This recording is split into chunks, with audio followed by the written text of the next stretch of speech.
Erros refracionais não corrigidos são a principal causa de baixa visual no mundo todo. Ou seja, a maioria das pessoas com baixa visual tem como principal causa a falta de correção óptica. No Brasil, isso é ainda mais impactante pela dimensão do nosso território e a dificuldade de acesso que parte da população tem para o exame oftalmológico. Não só isso, mas os custos clínicos da própria consulta e dos óculos impedem que uma simples ferramenta visual possa recuperar a visão de grande parte da nossa população. No último Oftcast, o Dr. Flávio Rezende comentou que um dos papéis do oftalmologista é justamente gerar impacto na sociedade.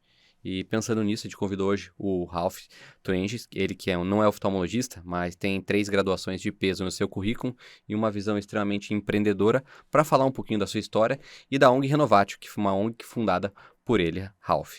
A ONG Renovatio é a maior ONG de saúde visual do Brasil, independente do SUS, e atua em diversas regiões do Brasil através de unidades móveis de alta tecnologia, então fazendo diagnósticos na população menos assistida e também fornecendo óculos totalmente gratuitos quando necessário. Esse e muitos outros papéis que a ONG tem no Brasil, o Ralph vai comentar um pouquinho para a gente hoje, além de contar um pouco da sua história e dos seus desejos que ele tem, então, para a visão, para o futuro da visão da população brasileira. Boa noite, Dani. Boa noite, Bernardo. Ralph, sejam todos bem-vindos. Boa noite, pessoal. Um grande prazer estar aqui com vocês e conhecer essa história belíssima aí do Ralph e da ONG Renovatio. Então, bem bacana aqui, está fazendo a diferença aqui no nosso país, né? Boa noite, é um prazer estar aqui mais uma vez. Já disse em off, mas já de antemão, parabéns pelo trabalho que vocês fazem na ONG Renovatio, é realmente inspirador. Eu estou bem ansioso para conhecer mais desse projeto e é uma coisa interessante porque eu até comentei lá no nosso Instagram recentemente que eu acho que trabalho voluntário, fazer uma atividade assim em prol da sociedade é uma coisa que todo mundo deveria buscar fazer e tiveram muitas perguntas nesse sentido.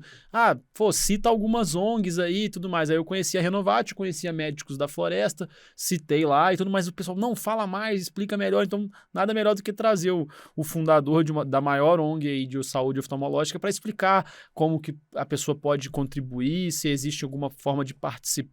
Então vai ser bem legal. Prazer ter você aqui hoje, Ralph. Primeiro, acho que muito obrigado pelo convite, né? Igual a gente estava falando aqui também em off, né? A gente é muito importante trazer essa informação e contar um pouco do nosso trabalho para os oftalmologistas, né? Por mais que a gente tenha um papel tão fundamental, acho que na saúde visual hoje no país, né? Atendendo várias regiões e milhares de pessoas, né? Acho que muita gente ainda não conhece, né? O trabalho que a gente faz, como a gente faz, né? E como a gente tem um foco na promoção da saúde visual como um todo. Então, muito obrigado pelo convite, pela oportunidade de estar aqui falando para esse grupo dos médicos e as pessoas que ouvem o podcast. E é isso aí, Rafa. Acho que não é só a gente, mas acho que todos os ouvintes estão muito curiosos para saber não só sobre o início da ONG Renovatio, mas também um pouco da tua história, como é que foi a tua formação, o que te levou a criar a ONG e se envolver com a oftalmologia. Você que justamente não é oftalmologista, mas tem 3 graduações aí no currículo. Ele foi um processo que começou lá atrás, né? A Renovatio tem 7 anos hoje, né? Eu fundei a Renovatio na faculdade. Então, eu fiz Direito na USP, na São Francisco, né? E Economia e Administração no INSPER ao mesmo tempo, né? Então, eu graduei nos 3 cursos, né? Então, um processo que foi bem complexo, até brinco quando dou palestra, que minha mãe teve a gloriosa tarefa de assistir 14 horas e meia de colação de grau. Porque ela primeira, meu filho formou, a segunda, será que é legal, né? E a terceira, será que eu preciso ir mesmo? Porque, de fato, eu formei nos 3 cursos e foi muito pela oportunidade que eu recebi, né? Então eu pude estudar, né? Por mais que minha família tivesse alguma condição na minha cidade natal, eu sou de Petrópolis, no interior do Rio, o meu pai nunca me apoiou para poder vir estudar em São Paulo. Ele achava que eu tinha que ficar na cidade, tocar a empresa da família, e se eu viesse para cá eu tinha que vir sozinho, né? E aí eu pude estudar nas escolas de excelência que eu tive apoio de muita gente. Então eu tive bolsa da Fundação Estudar, eu tive bolsa do próprio INSPER, minha mãe e os amigos se juntaram ali e pagaram também para poder estar aqui. Meu colégio, onde estudei meu ensino médio, pagou 1 ano da minha faculdade no INSPER. Então assim, eu falo que eu pude estudar nas melhores escolas do país nessas áreas porque as pessoas me ajudaram, porque instituições me ajudaram. E foi no final da faculdade que eu tava mais tranquilo um pouco, eu tinha muita bolsa, né? E aí a minha situação financeira estava um pouco mais tranquila e estável. Eu falei, olha, eu quero aproveitar pelo menos os últimos 2, 3 anos aqui da graduação para poder fazer algo diferente, retribuir para a sociedade as oportunidades que eu recebi. Porque eu achava, no mínimo, tinha tanta gente investindo em mim, porque eu não podia retribuir isso para as outras pessoas. E o caminho que eu achei foi fundar na faculdade, no INSPER, no caso, uma organização estudantil que chamava Enactus, que é um grupo de estudantes que é uma construção internacional, né? Então você cria times em faculdades, tem várias faculdades do Brasil hoje, tem uma competição nacional, e aí o melhor projeto é premiado, e ele vai para fora do Brasil apresentar numa competição global com quase 40 países. E aí, óbvio, né? Também queria viajar, né? Tinha uma oportunidade, vou fazer algo que retribua e vou tentar competir também e poder fazer algo diferente. E a gente começou a pensar o que a gente ia fazer. E nesse processo a gente começou a estruturar o time, e eu ganhei um prêmio da Enactus com a Unilever, para poder ir no campeonato mundial deles, que é uma feira de projetos sociais, né, no México. E eu fui para lá com eles, com os custos pagos, e lá eu conheci uma realidade, né, que impactou muito diretamente, que eu não conhecia, né, eu não sou da área de oftalmologia, não sou da área da saúde visual. E um grupo de estudantes da Alemanha, eles tinham um projeto, e eles falavam que 680 milhões de pessoas no mundo precisavam de um par de óculos e não podiam pagar. Então imagina que 10% da população mundial precisa enxergar e pode ser corrigida, né, consegue de fato ver pelo simples fato de poder usar um óculos. E eles usavam, e um alemão, né, que foi o Martin Alfmuth, ele criou uma tecnologia para produzir um óculos de qualidade e baixo custo, né, que ele chamava na época de $1 glasses. Então isso há 10 anos atrás, o custo do material do óculos, ele era $1, e ele conseguia ser produzido em qualquer lugar do mundo sem energia elétrica. E ele estava começando esse projeto na África, em alguns países da Ásia, aqui na Bolívia ainda muito incipiente, e aquilo me impressionou. Falei, olha, será que falta óculos no Brasil, né? Será que tem esse problema no Brasil? E aí, quando você vai estudar o problema no Brasil, né, você vê dados mega relevantes. Então, alguns dados, para citar a problemática da saúde visual, né? 42 milhões de brasileiros precisam de óculos e não sabem que precisam ainda. Então, e desses 42 milhões, pelo menos 27,5, né, a gente estima que ele está na população economicamente ativa. Então, você tem uma perda de produtividade, uma perda de inserção no mercado de trabalho, e aí você fala, isso é em adulto, né? Aí você joga para criança. O maior motivo de evasão escolar no Brasil, 22,9% da evasão escolar está diretamente ligado a problemas visuais.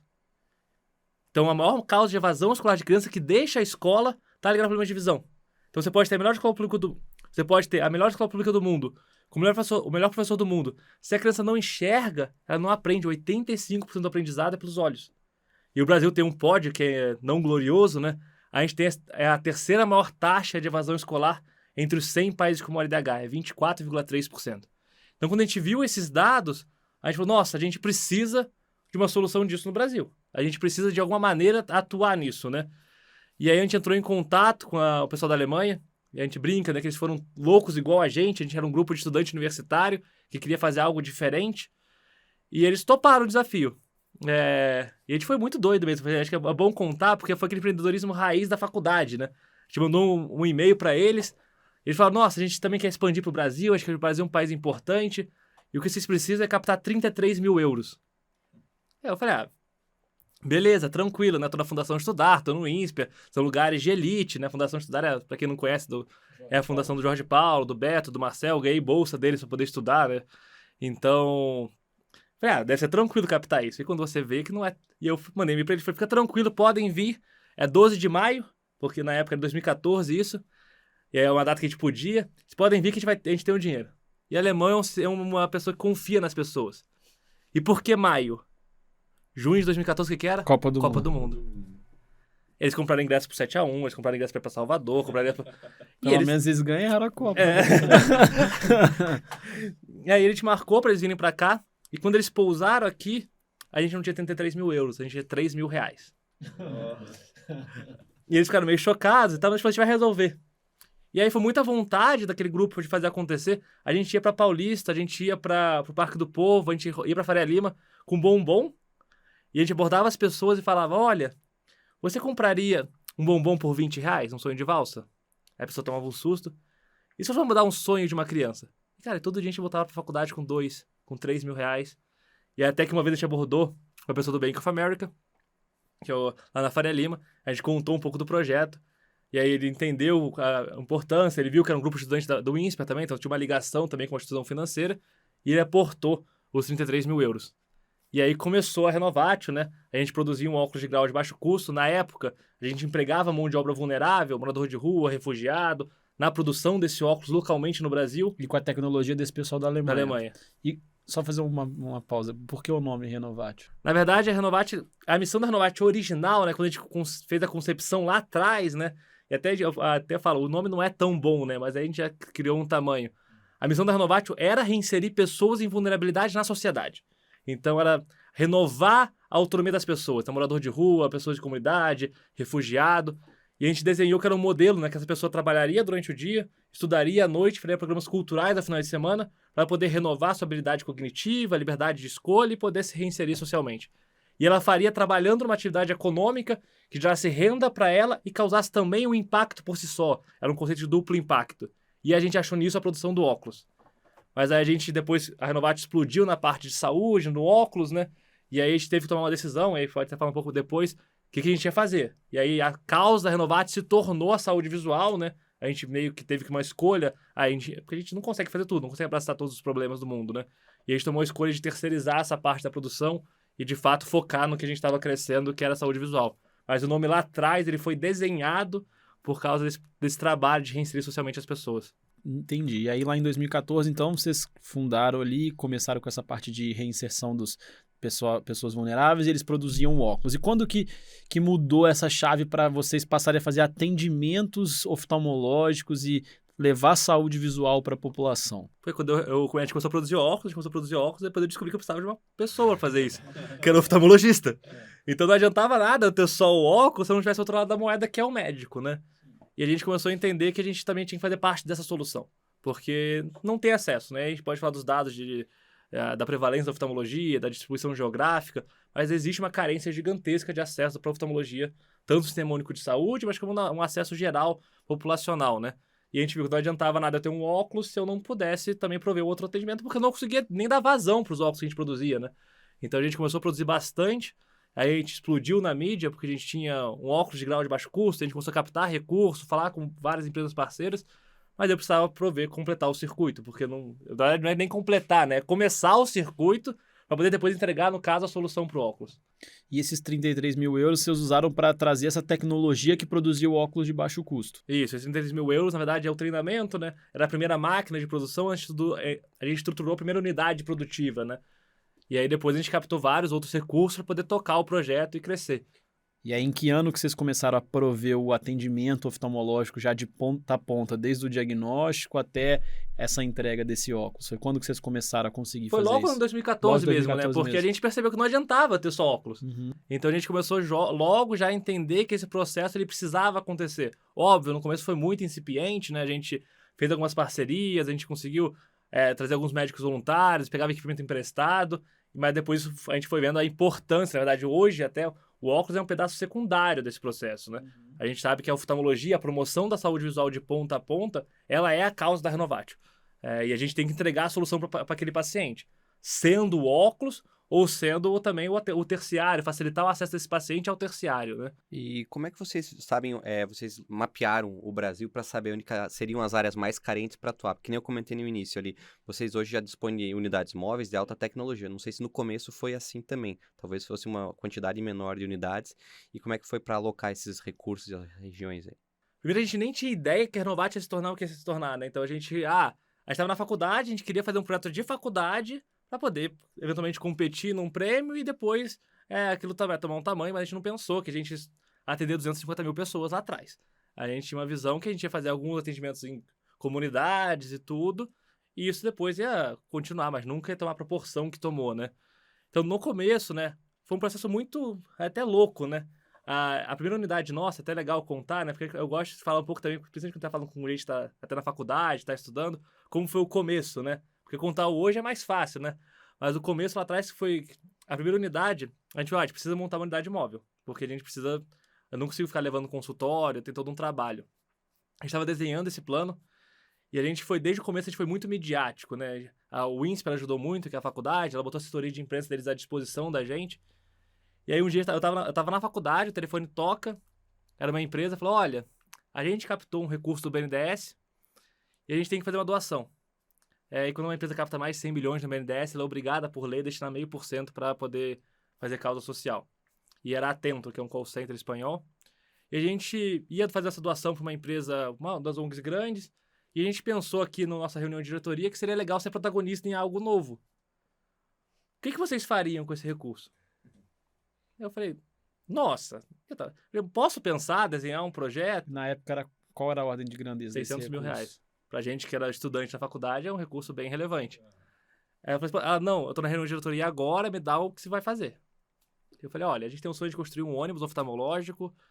E ela, o que você faria com esse ônibus? Eu falei, a gente vai fazer um ônibus com 2 consultórios dentro. Eu fui chutando o que já tava pensando. A gente vai atender 4.200 pessoas, que 42 é um número cabalístico, né? E ela, quanto custa? Eu falei, R$542 mil. Você não fazia ideia de quanto custava. Uma frase que eu vi uma vez do Abílio Diniz, né, numa reunião que a gente tava, o empreendedor é aquele que conta uma mentira e corre atrás pra essa mentira virar uma verdade. Faz sentido. E a gente foi montar o processo, né? E aí foi todo um processo de entender, né? Porque né, meu pai trabalhava com ônibus, né? Então na minha cabeça, ó, um ônibus custa 150 mil. Depois eu tenho os equipamentos, mais uns 100 mil de equipamento ali para 2 consultórios. E o resto eu faço atendimento. Só que o que a gente não sabia é que para um ônibus que tem banquinho dentro e você montar aquele ônibus virar um ônibus consultório, seguindo as regras da Anvisa, tudo, tem um trabalho de transformação. E esse trabalho é 200 mil. E aí foi todo um processo de como a gente conseguia. E a gente correu o Brasil, falou com um monte de gente para poder encaixar aquele pacote, né? E entregar a primeira unidade móvel. Então a primeira unidade móvel nossa saiu no começo de 2015. Foi um ano, gente, um ano só de dor. E deu para fazer com o dinheiro desses 600 mil? A gente foi bem louco, né? Então, um exemplo, eu comecei a ligar para várias empresas de ônibus do Brasil. A gente botou o nosso time lá, os voluntários, todo mundo ligava, todo mundo estudante. Até que eu achei uma empresa aqui no São Bernardo do Campo, que tinha um ônibus bonitinho, né? Numa faixa de preço ok. Eu falei, vou lá ver, porque a gente queria um ônibus de 3 portas, né? Porque o paciente entrava no meio, fazia pré-consulta, né? E ele distribuía para os 2 lados para fazer os consultórios padrões e depois sair. E eu fui lá na empresa, e moço, você não fica 150 mil, posso pagar 70? Aí ele, não dá, não sei o quê. Eu falei, eu sei que você que é o vendedor não pode resolver, mas quem pode resolver? Quem é o dono desse negócio aqui que pode me ajudar? Porque eu preciso pagar 70 com o contrato social, não sei o quê. Ele, é o Joaquim Constantino, que é o dono da Gol. Eu falei, eu vou dar um jeito de chegar nele. Aí ele me solta assim, ele tá aqui. Foi o único dia do ano que ele tava na empresa de ônibus usado dele. Porque a Gol na verdade, é quase um brinquedo, né? Na verdade, eles têm 6 mil ônibus, a família, né? Eles trabalham de verdade com ônibus. Até porque empresa aérea não dá dinheiro, né? Geralmente falam isso, né? E eu fui entrando lá na empresa, o vendedor meio desesperado atrás. Não, o que você vai fazer? O que você vai fazer? A gente entrou, foi abrindo as portas. Ele, não, calma, chamar a segurança. Até que eu dei de cara com ele e falei, Joaquim, você tem 6 mil ônibus. Um vai fazer falta. Aí ele tomou um susto, mandou eu esperar lá fora. Aí a gente esperou lá fora, depois ele recebeu a gente, a esposa dele estava lá também, a gente começou a conversar. Aí ele falou, faz o que o menino quer, dá o ônibus pra ele. Aí a gente conseguiu o ônibus mais barato. Aí a gente foi na empresa de transformação, a gente conseguiu a transformação pela metade do preço. Aí, da empresa de equipamento oftalmológico, isso pela metade do preço. Na verdade, a gente conseguiu fazer mais atendimento do que a gente estava esperando, porque a gente foi vendendo nosso sonho para as pessoas. Então, é batendo de porta em porta, sem medo de ouvir, não. Cara, muito legal. E como que é essa coordenação, assim, de você montou essa estrutura e você conseguir chegar em quem precisa do atendimento? Eu digo assim, como que a população chega para ser atendida por vocês? Você para o seu ônibus lá e a população chega espontaneamente? Provavelmente não, né? Provavelmente tem alguma coordenação com o SUS, eles encaminham os pacientes. Como no que funciona começo foi isso? muito assim como você falou, mas hoje a gente é muito mais estruturado, né? Então, esse ano, a gente já fez 250 mil atendimentos, né? Em 25 estados no Brasil. Já fomos para fora, Moçambique, Haiti, Índia. E esse ano está com a meta de fazer 100 mil atendimentos, né? Então, lá atrás era um grupo de estudantes que queria fazer algo diferente. Então, muitas vezes a gente já parou na Rocinha e atendeu a galera porta aberta, fazia atendimento, entregava óculos. Mas isso hoje é muito mais estruturado, né? Hoje tem todo um processo de protocolo médico. A gente tem um time que só faz essa análise do campo, né? Então, hoje a gente tem 50 funcionários. Então, assim, a Renovatio...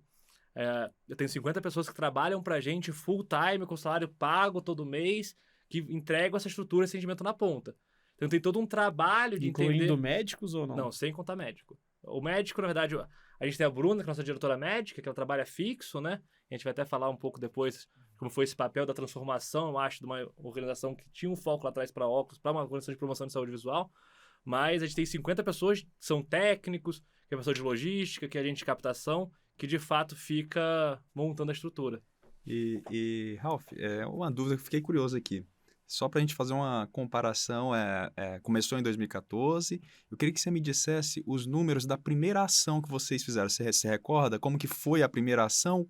Quantos atendimentos foram? E compara com o último agora que vocês fizeram, para a gente ter uma noção desse crescimento. A primeira ação, assim, o primeiro ano nosso, né, a gente doou 1.240 óculos. Então foi um valor legal, até por várias ONGs da época, não tinha nem próximo disso, né? E a primeira ação a gente fez no Pará, em Barcarena. Então os gringos estavam aqui, então eles queriam ir para a Amazônia, né? Então assim, por que Barcarena no Pará? Por que Paraia, exatamente. Porque eles queriam ver a Amazônia. Eram os alemães, eles queriam ver a Amazônia, a gente conseguiu uma parceria lá. Então um grupo de oftalmologistas fez a triagem, a população ribeirinha ali perto de... Barcarena é uma cidade, não sei se é uma cidade ou uma região que fica ali pertinho de Belém. Então esse grupo foi lá antes, que era de uma faculdade lá, fez a triagem, fez as consultas. Depois a gente foi lá e entregou os óculos. Mas na época, se eu não me recordo, era algo em torno de 40, 50 óculos, né? Hoje a gente tem ação que a gente tem de 1.000 pessoas por dia. Então assim, E a gente tem time hoje...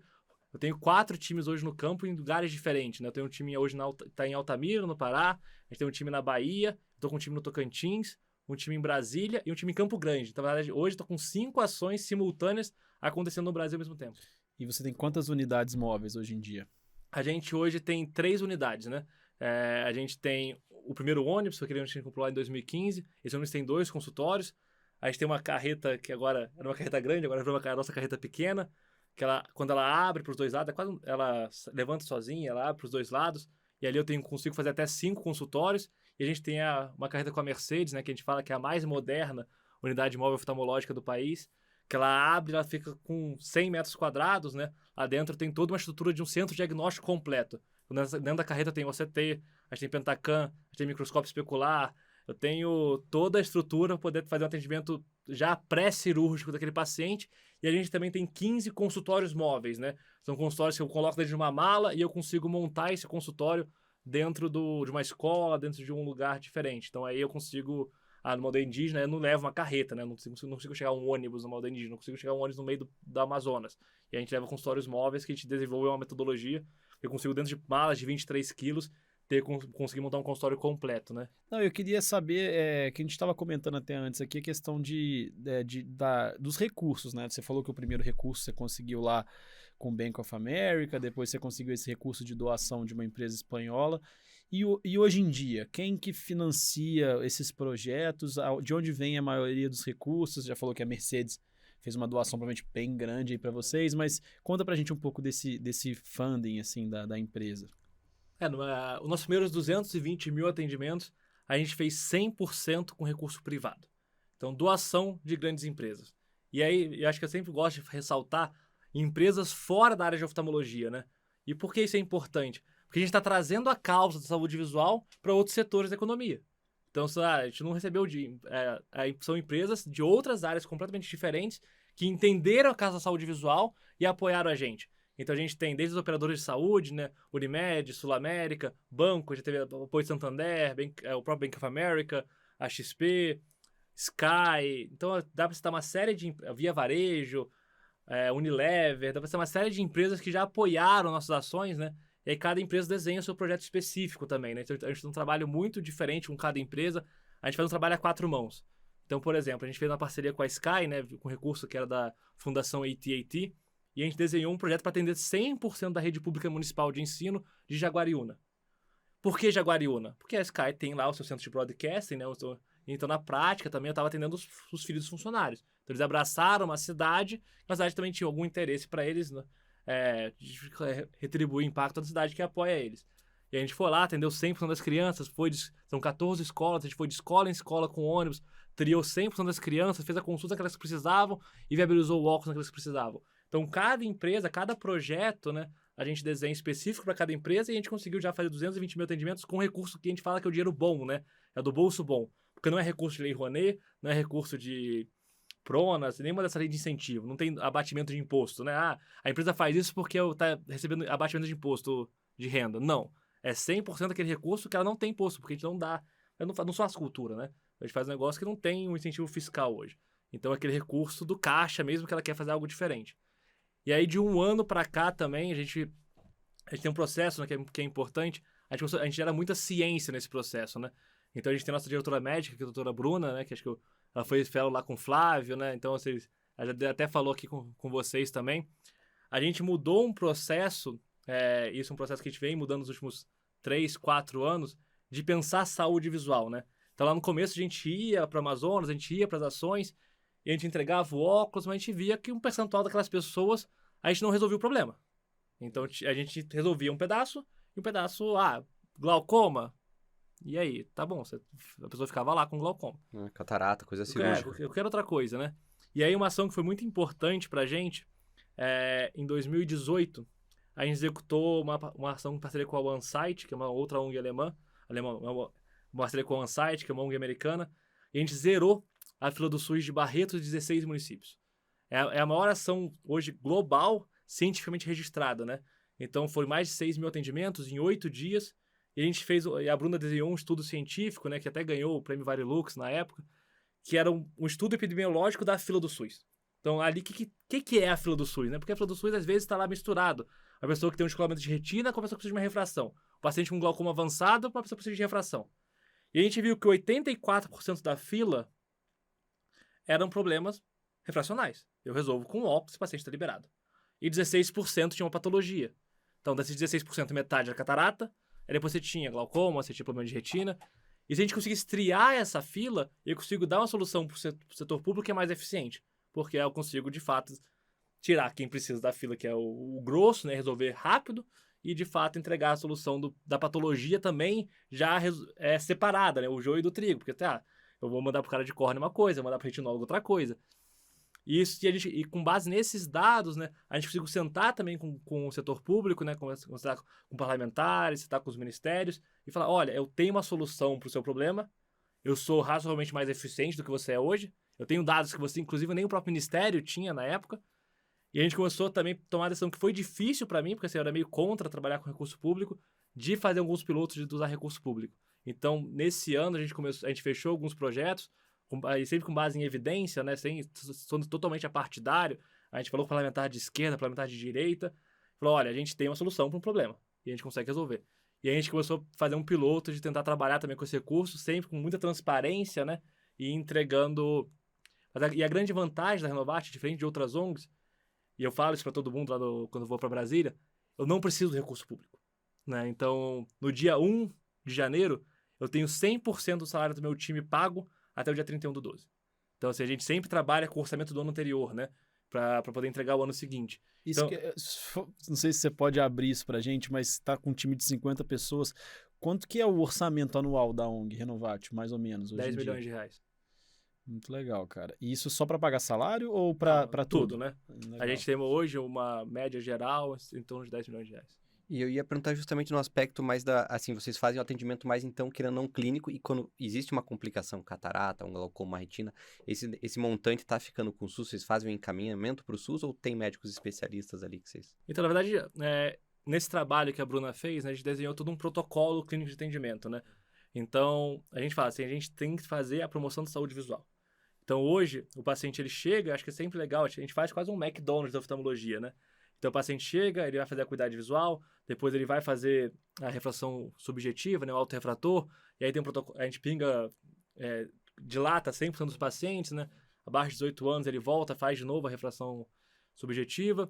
Depois, que é um passo importante que a gente inseriu no processo recentemente, eu faço a retinografia de 100% dos pacientes que vão para consulta. Depois esse paciente ele vai para biomicroscopia, né, para lâmpada de fenda, onde eu faço nervo e mácula para poder identificar a doença. Depois para refração, e aí são processos diferentes, geralmente essa etapa é separada, porque o médico da lâmpada de fenda ele consegue já triar ali as doenças, as patologias e perceber e quando ele chega na refração já tem todo esse histórico para trás, para o médico ser mais eficiente possível na refração. E depois que se o pegar cara falar, tem a catarata total, nem adianta ficar precisa, tentando entendeu? na refração. Então a gente sofria muito com isso, porque assim, o processo ele tem que ser o mais eficiente possível.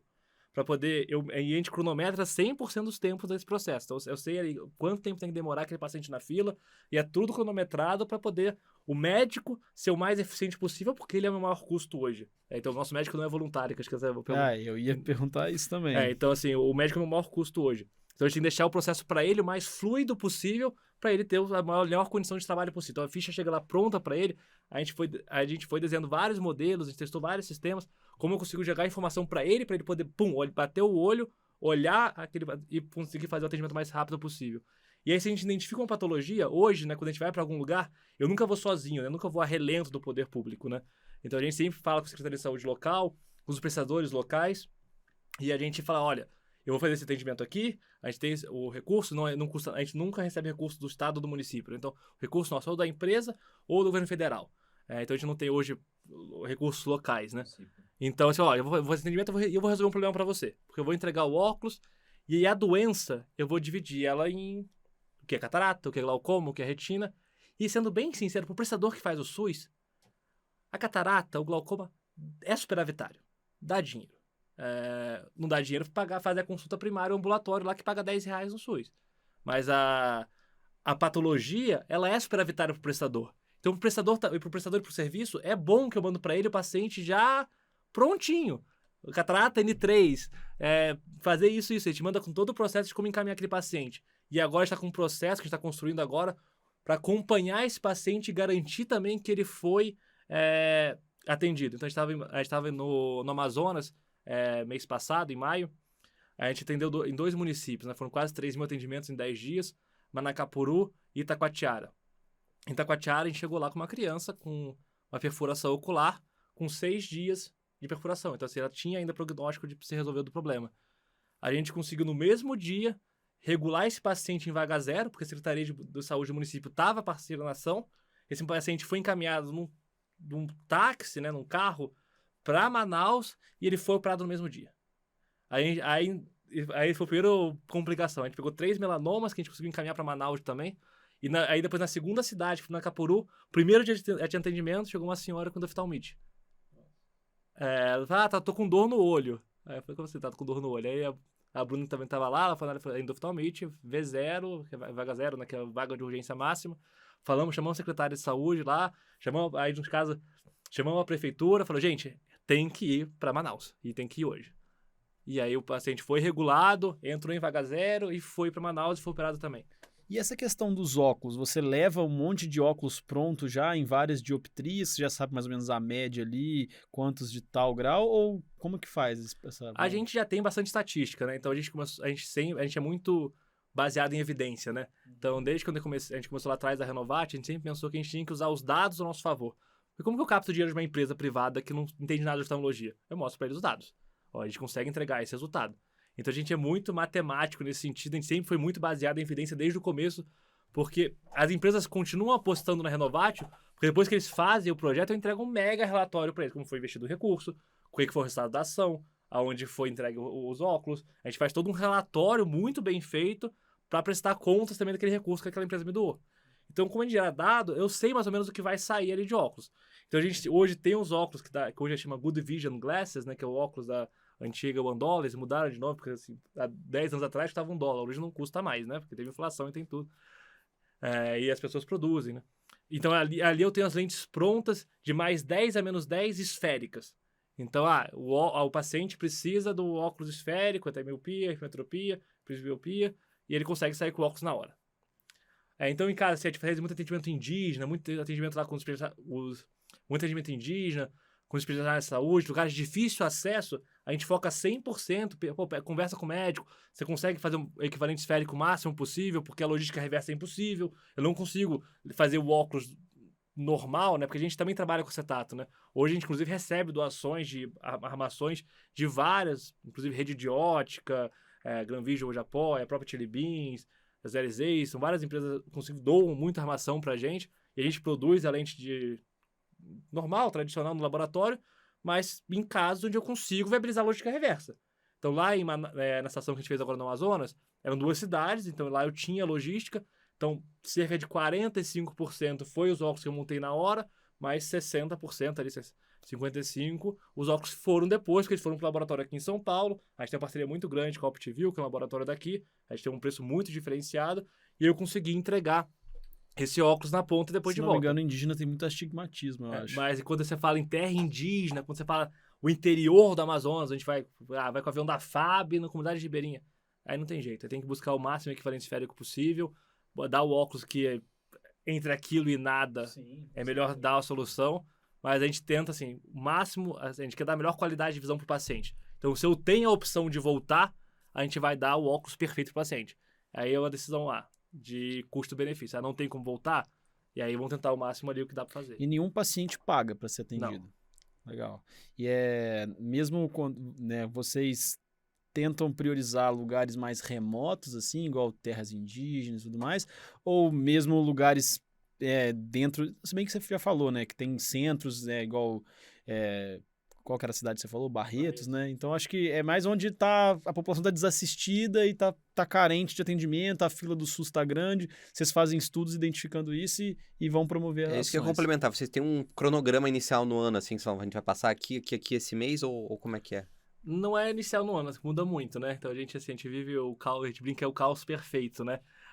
O menino nosso que a gente contratou, ele falou isso, ele tá 3 meses na Renovate como coordenador, ele falou, nossa, a Renovate é o caos perfeito, porque as coisas, parece coisa do tempo todo, em vários lugares diferentes, e a gente consegue entregar. Então, são 2 meios de decidir, né? Onde a gente vai atender. Tem parceiros, principalmente parceiros privados, né? Eles têm geralmente um interesse local. A Sky, por que a Sky escolheu Jaguariúna? Porque ela tem centro de broadcasting. A Unimed de Vitória, ela escolhe 10 municípios na região do entorno dela. Então, cada parceiro privado, a Sul América, a gente já fez uma ação global com isso no Rio, na frente do escritório deles na Praça Sul América. Aí a gente tenta priorizar sempre quem vai para ação. Mas todo lugar, ele tem problema. Então, acho que a gente pode até contar algumas, mas a gente fez uma ação em Florianópolis. Florianópolis é uma cidade com DH alto, rica, e a gente pegou um senhor, que era marceneiro. Ele tinha cortado o dedo fora porque ele não tinha óculos. Ele mora em Florianópolis. Ele não tinha acesso ao oftalmologista. Ele falou assim, eu tentei com o SUS, não consegui. Eu não tenho dinheiro pra pagar, porque agora não tô conseguindo mais trabalhar. E tá em Floripa. Então, assim, a gente tem problemas em todos os lugares, óbvio. Tem lugares mais assistidos e menos assistidos. Mas em todo lugar do Brasil, você vai achar pessoas que têm deficiência visual. Então, a gente atende... quando eu tenho esse recorte geográfico, né? Aí a gente faz o estudo, dado aquele recorte geográfico, quem são as pessoas mais vulneráveis para aquele recorte. Se eu tenho que priorizar algumas escolas, vamos buscar as escolas nas regiões com menor IDH. E aí, quando a gente tem o poder de escolha, porque alguns parceiros fazem doação livre, ou, por exemplo, a gente pegou um recurso federal para atender um estado, e aí eu consigo, dentro daquele estado, né? Porque geralmente o recorte é estadual, eu tento desenhar ali, a gente usa muito o censo do CBO para entender os vazios, né, da prevalência de oftalmologia, a gente usa muitos estudos de DH, tem muito dado secundário hoje, né, próprio DataSUS, para poder entender, então a gente faz todo um mecanismo lá que a gente montou para tentar identificar os lugares menos assistidos. E aí, quando a gente tenta sempre possível jogar para esses lugares, né. E os médicos são do local que vocês vão atender ou vocês pegam em algum outro lugar? Não, isso é muito variável, né. Tá. A gente tem alguns médicos voluntários, mas hoje 80% dos nossos médicos eles são remunerados. Na verdade, o nosso time ele é remunerado, né? Diferente de muitas outras organizações, não é uma crítica, né? As pessoas que trabalham na Renovatio, aquilo é o trabalho da vida delas, né? Então, assim, eu tenho 50 pessoas que elas trabalham todos os dias da vida delas para poder trabalhar para a saúde visual. Então, aquilo não é voluntariado, aquilo não é um trabalho de um dia, não é um trabalho de uma semana. Eu tenho gente hoje que está fora de casa quase 40 dias no campo. Porque foi de um estado para o outro e tudo, e todo mundo fica ali, o time é muito a gente dá muita mão junto, né? Eles entendem um propósito. E esse também é o meu trabalho do meu dia a dia. Eu não tenho outra profissão. Eu sou empreendedor social. Então, quando a gente fala de resultado, né? Eu não consigo fazer o que a gente fez. Eu tenho 4 ações rodando simultaneamente em 4 regiões do Brasil, uma atrás da outra. Eu não tenho tempo, né? Para poder ter médico ficar pensando no voluntariado. Não. O médico vai trabalhar ali. Doutor, você recebe... A gente paga bem pro médico, tá? Assim, eu acho que o médico tem que ser super bem remunerado. O trabalho é puxado, a gente tem um protocolo que é nosso, o protocolo foi desenvolvido com base em muita pesquisa para nossa diretora médica, e você vai ter que respeitar o nosso protocolo. O trabalho funciona assim, a gente vai te pagar bem, mas você vai atender as pessoas com um sorriso no rosto, igual seria atendido no seu consultório privado em qualquer lugar do mundo. Então a gente fala, né? A pessoa que vai ser atendida na Renovatio, ela tem que ter o mesmo atendimento que ela teria no melhor hospital de olhos do Brasil. A gente tem lá aparelho de ponta, a gente usa muita tecnologia de fora, que inclusive está testando muita coisa nova no processo de atendimento, poder otimizar esse processo, e o médico tem que estar ali focado no atendimento. A gente trabalha... a gente usa muito voluntariado quando vai pra Amazônia, pra terra indígena, porque aí o médico quer ir também, e o trabalho é mais tranquilo. Mas quando a gente vai fazer em alto volume, né? O médico tem que estar focado naquilo, né? Ele não pode parar a consulta pra tirar uma foto do WhatsApp e ficar postando stories. Vendo o céu da Manaus. Não, porque acontece, assim, real, e não é uma crítica, assim. Tem muito médico que vai, faz diversas ações sociais, de forma voluntária, vai lá, mas ali eu preciso atender 1.000 pessoas por dia. Então eu não tenho tempo de ficar... É um protocolo que tem que rodar fixo, é tudo montado pra funcionar. E como que você faz esse recrutamento de médicos, então?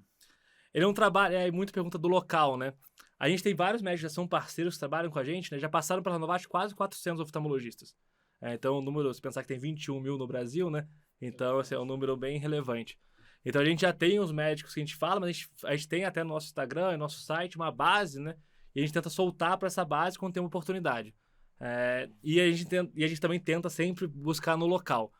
Às vezes é muito difícil, porque a gente tem lugares que assim, eu sei que o atendimento tem volume, eu quero alguém que já conheça o processo, porque precisa entregar.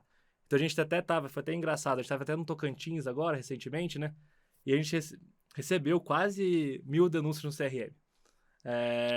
Porque a galera achava que eu tinha optometrista, que eu tinha venda casada, que eu tava vendendo óculos, sabe? Tipo, a galera foi perguntando, né?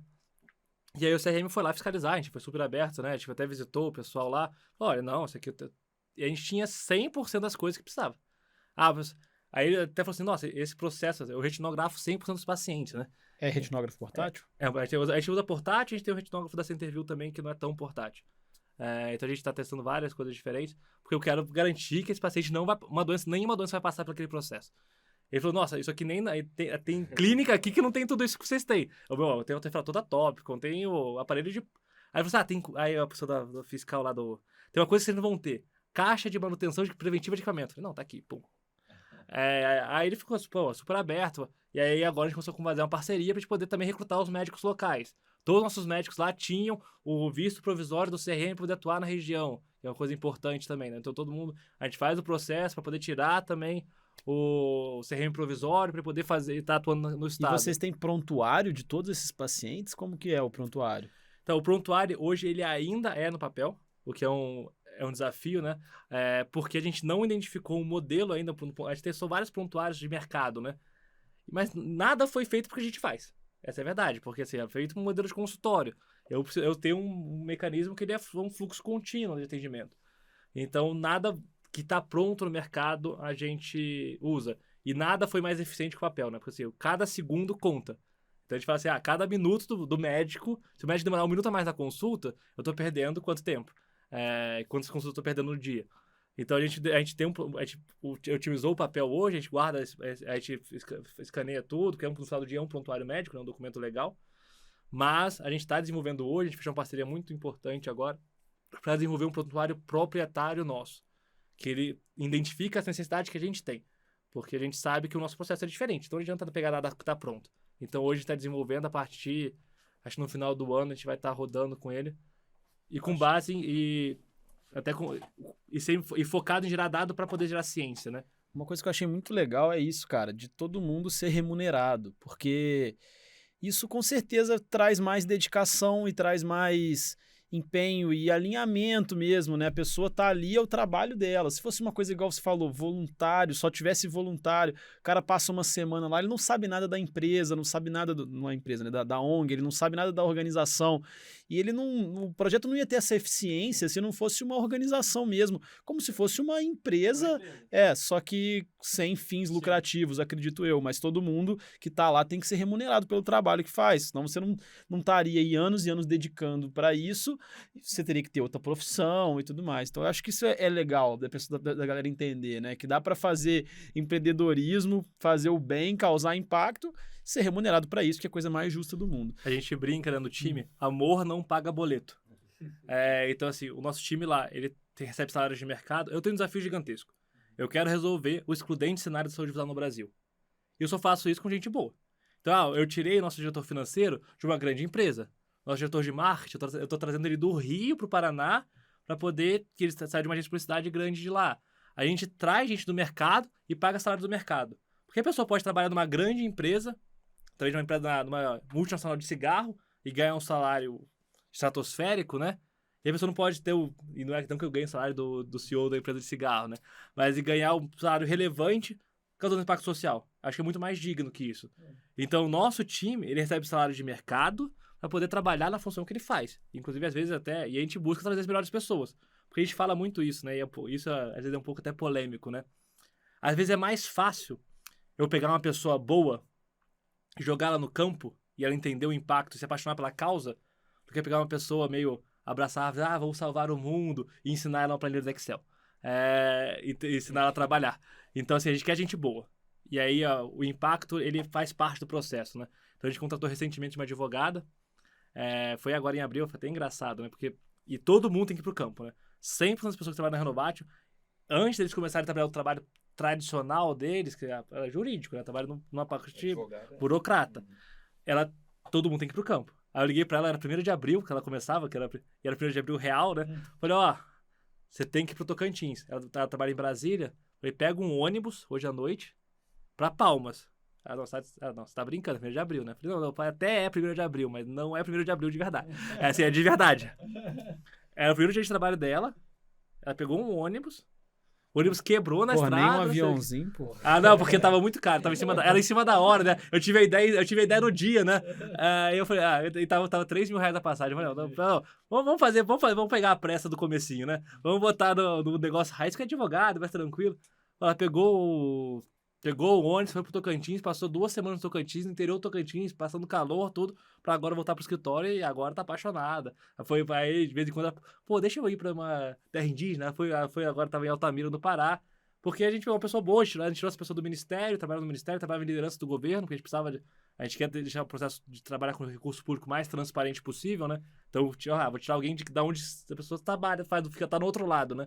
Então a gente foi lá, buscou alguém. Eu falei, olha, pra você trabalhar aqui, você vai ter que entender o que a gente faz na ponta. Mas olha o impacto disso. Eu fiz uma conta aqui na calculadora, 100 mil atendimentos, 365 dias no ano, dá 274 atendimentos por dia em média. Então olha isso, olha o impacto disso. Tem clínica grande que não faz isso e o cara faz isso... o cara não, né? A ONG faz isso de forma gratuita, em lugares remotos, com dinheiro de grandes empresas. Então, isso realmente é muito legal. E eu acho que seria legal você falar... você falou assim que os voluntários, né, é uma minoria ali dentro, mas dá para ser voluntário? Não, com certeza, calma. A gente aceita voluntário, né? É um trabalho que a gente começou muito, né? E não só voluntário, de todas as partes, né?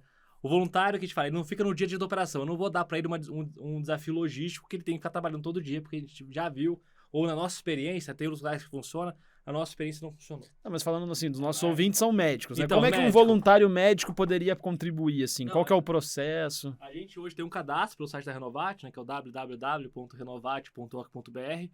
E os voluntários a gente usa muito em ações, terra indígena, ação Amazônia, em alguns lugares específicos. E a gente também a gente é meritocrático, né? Assim como eu sou meritocrático com o meu time, a gente é meritocrático com nossos voluntários. Então, tem ações que são mais concorridas. Terra indígena, não sei, atender na Amazônia. Eu abro a boca, a gente tem um monte de voluntário.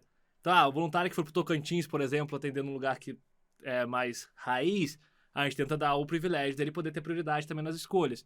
Então, algumas ações nossas, porque a gente tem ação que a gente é remunerado e a gente tem ação que a gente faz com recurso próprio, né? E assim, e ali eu não tenho uma rúbrica pro médico, né? Se eu botei no projeto da empresa, tem a rúbrica pro médico, mesmo que eu tenha um médico voluntário, eu falei, não, Dona, eu vou te pagar porque tá no projeto. Eu botei isso no projeto da empresa, eu não vou ficar com o seu dinheiro. Tá, no projeto tá aqui. Tá, botei no projeto público a rúbrica do médico, botei tanto, tá aqui o recurso, porque eu não vou ficar com o dinheiro que é da outra pessoa. Mas tem projeto que eu tô com recurso próprio, que a gente tá com uma doação específica pra poder ver. Então se eu conseguir um médico voluntário, eu atendo mais gente. Eu consigo doar mais óculos, eu consigo fazer outras coisas. E aí eu falo, o jogo é sempre aberto com o médico, né? Eu tenho uma ação no Tocantins, em terra quilombola, onde eu não tenho recurso pro médico. E a gente tem uma base hoje que é até legal, a gente manda pra nossa base, quem pode, e a gente paga passagem, a gente paga alimentação, o médico não paga nada, ele só vai lá e doa o seu tempo. A gente começou também, acho que até legal, ano passado a gente fez um projeto muito grande em Belo Horizonte. A gente atendeu quase um quarto ali da fila do SUS de Belo Horizonte, atendimento que a gente fez todo final de semana, até junto com o Hospital Evangélico lá do João Neves, né? A gente fez todo final de semana, a gente atendia cerca de 1.000 pacientes usando a estrutura do próprio hospital e um time nosso também da Renovatio lá no campo, o médico que a gente trouxe, para poder apoiar um processo que a prefeitura estava fazendo, para poder reduzir a fila do SUS. E lá a gente criou um negócio diferente de voluntariado de medicina, do estudante de medicina. Então a gente montou todo um treinamento, uma capacitação para os estudantes de medicina, para eles atuarem nas partes do processo onde não são privativas do médico, oftalmologista, né? E teve estudante que foi com a gente todo final de semana. Então faz a acuidade visual melhor que ninguém, faz retinografia como ator, como técnico, faz todo o processo. E esses meninos, alguns deles, viajaram já ao Brasil com a gente. Os meninos lá de BH, o Matheus, por exemplo, foi para 5 estados diferentes com a gente pagou a passagem, a gente pagou a hospedagem, porque ele foi voluntário, ele aprendeu o processo, então a gente reconhece nossos voluntários. Mas a gente sempre é meritocrático também. Igual a gente é com o nosso time, a gente é com o nosso voluntariado. Bacana. E vocês, aqueles jovens da faculdade que tiveram uma ideia de eventualmente criar um projeto que fizesse impacto, ganhar um prêmio, poder viajar, conseguiram tudo isso, conseguiram o apoio de uma empresa estrangeira para tecnologia, para fazer um óculos e chegaram agora com essa rede móvel de exame oftalmológico no Brasil inteiro. Como é que você vê agora o futuro da Renovatio? O que você espera para crescer mais e expandir a ONG? Né? A gente sabe que a gente não é a solução do problema de oftalmologia do Brasil. Então, assim, eu tenho plena consciência que eu sozinho, como Renovatio, né, quando eu falo a Renovatio como organização, a gente não vai resolver o problema. Mas a gente sabe que a gente pode ter um papel muito relevante em transformar o cenário da saúde visual, que ele é excludente, a gente não pode negar. Por mais, a oftalmologia, estava tendo uma discussão hoje lá com o Cacheta do CBO, com o pessoal no seminário da Folha, a oftalmologia é sim a especialidade que mais entrega consulta, mas a gente existe ainda vazios, né? E existem lugares que a gente precisa mudar o cenário de acesso para essa população. Eu não acho que esse caminho é optometria, não há. Sempre quando eu vou dar palestra ou falar, né, com o oftalmologista ou vai publicar alguma coisa, vocês usam optometrista? Não, a gente não usa, a gente faz promoção de saúde visual, tem todo o processo de atendimento igual esse paciente teria em qualquer outro lugar. Nunca vou para um lugar fazer só refração com greens. A gente vai fazer sempre 100% do processo, desde a pressão ocular, da retinografia, todo esse processo para poder entregar a solução de saúde do paciente. Mas a gente sabe que esse processo é um processo de construção de política pública. Então, a gente vê, lógico, a gente quer crescer os atendimentos, a gente quer crescer o número de unidades móveis, chegar talvez eventualmente 1 milhão de pessoas atendidas por ano, mas mesmo que eu atenda 1 milhão de pessoas por ano, eu não resolvo o problema. Então, como que eu resolvo o problema? Gerando ciência, gerando dado que consiga justificar para o gestor público como que aquilo é importante, gerar política pública eficiente para aquele lado. E eu também testar modelos de fazer de política pública eficiente. Como que eu faço atendimento do SUS ser mais eficiente? Como que eu distribuo essa galera? Como que eu consigo fazer o paciente que está naquele ambulatório geral chegar pro prestador de serviço já triado, já separado, já qualificado? Então, nosso trabalho hoje, né, e é um trabalho muito que a Bruna está conduzindo, a gente montou um time de pesquisa na Renovatio para tabular todos os dados que a gente gerar ciência em base naqueles dados. Inclusive, é outra coisa que a gente precisa de voluntário. A gente precisa de voluntário que queira fazer pesquisa, queira escrever, queira publicar trabalho, porque a nossa missão hoje é publicar trabalho, publicar ciência, que dê embasamento para a gente poder discutir tanto com o Conselho, quanto com os ministérios, políticas públicas eficientes para poder melhorar a situação da saúde visual no Brasil. Lógico, eu quero crescer o atendimento, mas eu quero resolver o problema, e eu não faço isso sozinho. Então, a gente quer gerar dado. Então, sim, essa é outra coisa. A gente precisa de voluntário que queira pegar dado, queira fazer trabalho, queira escrever paper. Tem que pegar um monte de gente aí para melhorar o currículo, vai causar impacto social e melhorar o currículo, né? Legal, pô. Mas a gente quer hoje, um dos grandes focos hoje é gerar ciência, evidência, para poder fortalecer essa luta, né? Que é a luta de todos nós, né? Eu acho que todo mundo que está aqui quer resolver o problema. E a gente acha que a solução desse problema é também com tecnologia, né? Então, um pouco antes da pandemia, né? Eu fiz uma viagem, fui para Israel, fui para o Vale do Silício, fui para Itália, fui para vários lugares, são polos de inovação de oftalmologia. A gente testa várias tecnologias hoje na Renovatio que ninguém hoje no Brasil tem. A gente testa mesmo porque a gente quer gerar ciência. A gente sabe que a tecnologia vai ser um canhão para poder apoiar esse processo, né? Então a gente tem hoje muita coisa, inteligência artificial acontecendo fora do país, muita coisa, outras tecnologias com celular, com coisas diferentes acontecendo, e a gente sabe que a gente está aplicando algumas dessas nesse processo para poder fortalecer esse processo de dar acesso, né? Então, tem telemedicina, tem várias coisas acontecendo, e a gente está testando isso para poder fortalecer o acesso e facilitar o trabalho do médico, né? Para ele poder atender as pessoas mais vulneráveis. Vocês fazem alguma coisa de telemedicina atualmente? A gente está testando algumas coisas no processo, né? Você pode comentar alguma coisa? A gente faz, por exemplo, a retinografia, buscar o paciente, filtrar essa fila anteriormente. A gente começou agora a pensar como que a gente consegue criar polos também fora para poder atender pessoas com médico à distância, algumas coisas a gente está pensando hoje de como que a gente facilita e faz com que esse Otimiza, processo... né? Otimiza. O meu ponto é como eu otimizo o tempo do médico. O médico está no avião, é ineficiente. O médico está lá no processo e o paciente não está triado. A gente tem esse problema. O médico chega às 9 da manhã, o primeiro paciente dele, porque está começando a fila, né? Ele demora meia hora para chegar. Pô, perdi meia hora do profissional que está lá dentro. Se esse paciente tiver pré-triado antes, já organizado, então a gente está fazendo mecanismos de gestão de fila, mecanismos de gestão e testando várias coisas para tentar chegar num jeito para deixar aquele tempo do médico o mais eficiente possível. Você mencionou que vocês fizeram uma ação em Moçambique. Sim. E vocês pretendem continuar fazendo ações fora do Brasil ou no momento o foco é Brasil? A nossa missão é com o Brasil. A gente fala, a Andola, a Good Vision, ela é global, então a gente tem atuação na Índia, Burkina Faso, Malawi, aqui na América Latina quase inteira, né? Estava no Paraguai agora, inclusive semana passada, a gente está desenhando um projeto para o Paraguai, com a Fundação Retina do Paraguai, para poder fazer o atendimento daquela população também. Então a gente apoia outros países, né? A organização como global tem esses apoios em outros países do mundo. A missão da Renovatio é o Brasil, mas a gente tem algumas oportunidades, né, de junto com outras organizações daqui ou com algumas empresas atender outros países. A gente não vai negar, né? Assim, eu tenho um recurso, eu tenho um parceiro para atender no Moçambique. Eu vou deixar aquela pessoa desassistida? Porque assim, senão esse recurso vai voltar para outro lugar. Nesse caso específico, uma história muito legal, na verdade. Recentemente, no Moçambique, a gente recebeu uma carta da Fundação do Vaticano solicitando a nossa missão para ir junto com a missão do Papa Francisco para o Moçambique, porque ele ia visitar as vítimas do ciclone que atingiu o país. Então a gente foi lá, foi super emocionante. Você conheceu ele? Conheci. Foi legal. E a gente foi lá e a gente viu, assim, é um lugar miserável mesmo, né?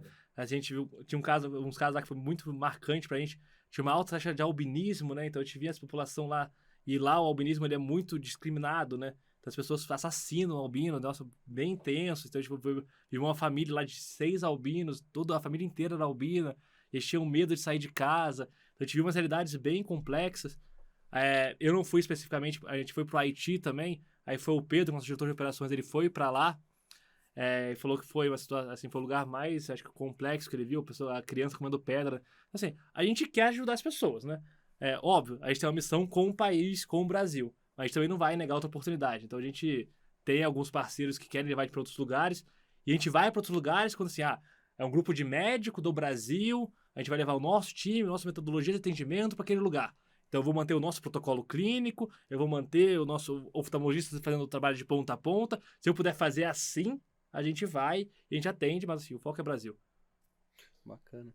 Acho que, assim, quando a gente pensou em trazer alguém que faz impacto na oftalmologia, acho que a gente não imaginava que ia ser um impacto tão grande, né? Acho que muitos dos oftalmologistas do Brasil não conheciam a ONG Renovatio. Eu mesmo conheci recentemente, assim, e acho que faz uma diferença absurda na oftalmologia do Brasil. Muito legal isso aí. Eu acho que tinha que ter mais divulgação disso e realmente a gente conversa com muitos oftalmologistas. Hoje em dia nossos programas têm mais de 2.000 visualizações por semana, então acho que vai ser legal, porque realmente é uma coisa muito chocante, assim, o impacto que causa, e isso a gente às vezes nem fica sabendo, né, como oftalmologistas. Então, e isso mostra tanto que a gente é pequeno, né, cara, assim, olha o que as pessoas estão fazendo pro bem da sociedade. Então acho que parabéns, cara, muito legal mesmo. Eu acho que todo mundo que puder participar de alguma forma, contribuir e retribuir para a sociedade as oportunidades que teve, eu acho que, cara, isso faz muito bem. Então,